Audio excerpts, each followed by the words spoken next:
अस्सलामुअलैकुम व्यूवर्स, कैसे हैं आप सब? Hope you all are doing well. Welcome to my channel pros world. आज की इस वीडियो में हम डिस्कस करने जा रहे हैं मोहम्मद असद का work the road to Mecca. Basically this work is an autobiography. इसमें जो राइटर है ना मोहम्मद असद, वो अपनी फिजिकल और स्पिरिचुअल जर्नी बताते हैं। Physical journey towards Mecca and spiritual journey towards Islam. तो बेसिकली ये जो राइटर है ना, ये पहले मुस्लिम नहीं थे, जाविश रिलीजन से बिलोंग करते थे। इनका नेम ल्यूपोर्ड वेस था। उसके बाद इन्होंने एट द एज ऑफ 26 इस्लाम एम्ब्रेस किया और अपना नाम मोहम्मद असद रखा। तो ये जो राइटिंग है ना द रोड टू मक्का, तो इसमें ये अपने सारे एक्सपीरियंसेस शेयर करते, किस तरह से इस्लाम एम्ब्रेस किया, ईस्ट और वेस्ट में क्या डिफरेंस है, और किस तरह से कुरान जो है वो गॉड इंस्पायर्ड बुक है। तो ये सारी चीज़ें ये डिस्कस करते हैं और यही सेम चीज़ें आज हम इस वीडियो में डिस्कस करेंगे। इस वर्क का योनरा ऑटोबायोग्राफी है। ऑटोबायोग्राफी यानी कि इसमें राइटर अपने बारे में अपने एक्सपीरियंसेस के बारे में लिखते हैं।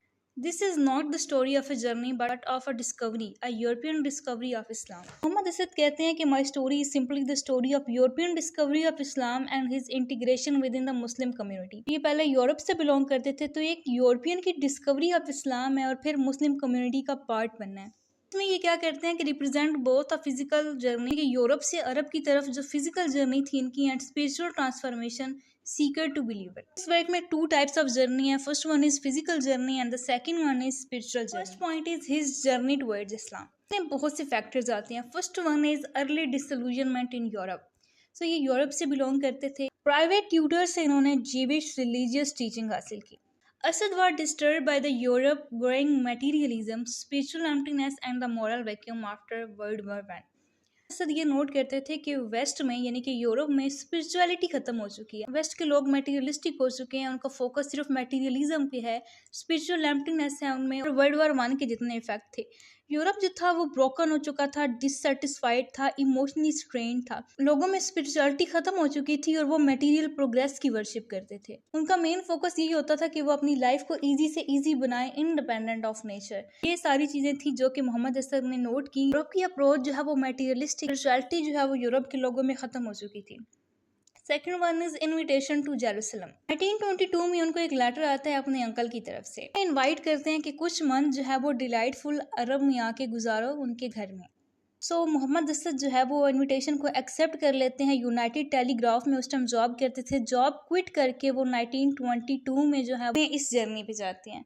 This trip became the turning point. यहाँ पे इनकी लाइफ में टर्निंग पॉइंट आता है। वहाँ पे जाके ये मुस्लिम कम्युनिटी को ऑब्जर्व करते हैं, देखते हैं कि मुसलमान किस तरह से ज़िंदगी गुजारते हैं, इस्लाम में क्या क्या वैल्यूज़, और फिर जो है वो ईस्ट और वेस्ट का कंपैरिजन करते हैं। First encounter with the Muslim world, he observed simplicity, dignity and faith in lives of ordinary Arab, their connection to God contrasted with the secular West. देखते हैं कि अरब के मुसलमानों में किस तरह से सिंप्लिसिटी थी, फेथ था, डिग्निटी थी। अरब वालों का गॉड के साथ कनेक्शन बहुत ही स्ट्रॉन्ग था, जबकि वेस्ट वाले जो थे उनमें बिलीफ नहीं था, उनमें स्पिरिचुअलिटी नहीं थी, वो सिर्फ मटेरियलिस्टिक थे, और वेस्ट जो था वो सेकुलर था। Gradual inner transformation, he began reading the Quran with growing admiration. The more he read, the more he saw clarity, logic and divine inspiration. तो उन्होंने कुरान पाक को बहुत ज़्यादा रीड किया। इसके अलावा काफ़ी वो इस्लामिक बुक्स रीड करते हैं। ये देखते हैं कि कुरान पाक में इतनी क्लैरिटी है, लॉजिक है, डिवाइन इंस्पिरेशन है। वो कहते हैं कि मुझे इस तरह लगता था कि जो गॉड है ना वो डायरेक्ट मुझसे बात कर, भी इनर क्वेश्चंस होते थे, मुझे उनका आंसर कुरान पाक से मिलता था। उन्होंने कन्वर्जन कर ली, यानी कि 1926 में उन्होंने इस्लाम एम्ब्रेस किया था। After Berlin subway incident was not a sudden decision but a slow awakening of the soul. तो ये सडन डिसीजन नहीं था कि उन्होंने अचानक से इस्लाम कबूल कर लिया, बल्कि वो इस्लाम के बारे में स्टडी करते थे, कुरान पाक को स्टडी करते थे, मुस्लिम कम्युनिटी को देखते थे। तो इन सारी चीज़ों के बाद ये जो स्लो प्रोसेस था, इसके बाद उन्होंने इस्लाम को एम्ब्रेस किया इन 1926।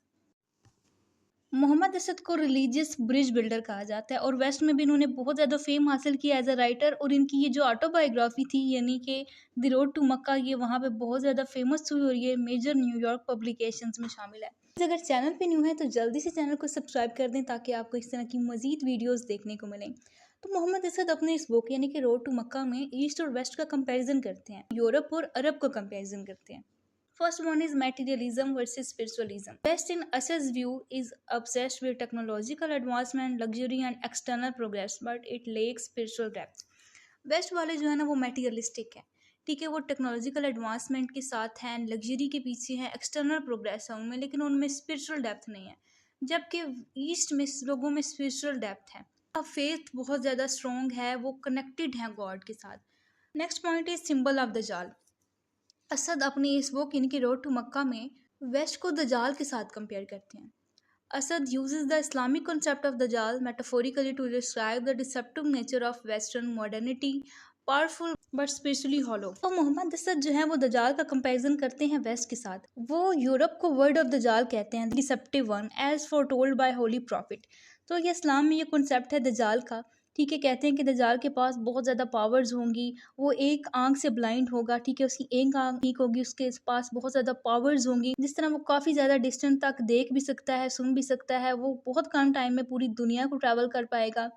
हिडन ट्रेजर्स को वो अनकवर कर लेगा और वो बारिश कर सकता है, वो मरे हुए इंसानों को जिंदा भी कर सकता है। तो दजाल के पास ये कहा जाता है कि इतनी पावर्स हैं। तो कंपैरिजन किया गया है वेस्ट का दजाल के साथ, ये इस वजह से क्योंकि ये मैटेरियलिस्टिक है, ठीक है। इसकी एक आंख है, मतलब जो सिर्फ मेटीरियलिज्म वाली आंख है।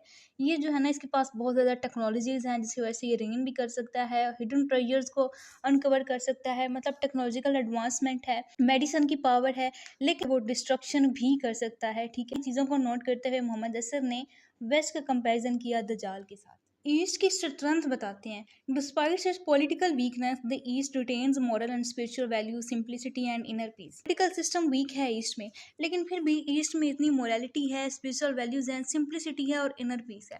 He calls for balance. He believed the modern world must combine the East spirituality with the West scientific progress to survive meaningfully। वो कहते हैं कि हमें बैलेंस की ज़रूरत है। वेस्ट जिसके पास साइंटिफिक प्रोग्रेस है, तो वेस्ट को साइंटिफिक प्रोग्रेस के साथ साथ ईस्ट की स्पिरिचुअलिटी की भी ज़रूरत है, ताकि वो अपना सर्वाइवल जो है वो मीनिंगफुल बना सकें। एंड व्यूवर्स, असद अपने इस वर्क द रोड टू मक्का में हमें बताते हैं कि किस तरह से उन्हें लगा कि जो कुरान है वो वाकई ही गॉड इंस्पायर्ड बुक है। तो इसमें मेन टॉपिक ये भी आता है the Quran as a god inspired book.